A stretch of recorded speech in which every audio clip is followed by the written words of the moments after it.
মসজিদ আর রহমা রেড সির সামনে। এখানে দেখুন সৌদিরা কিভাবে পিকনিক করছে।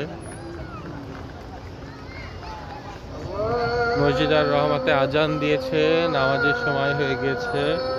আমরা এখন এশার নামাজ মসজিদ আর রহমাতে পড়বো। সেতু আসো।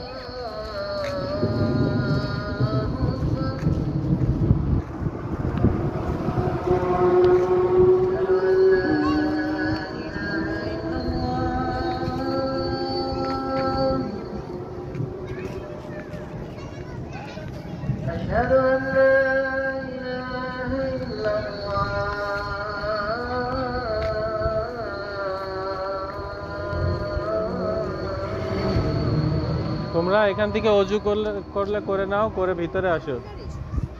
অজু আছে আন্টি? অজু করলে এখান থেকে করে নেন, তা ভিতরে চলেন।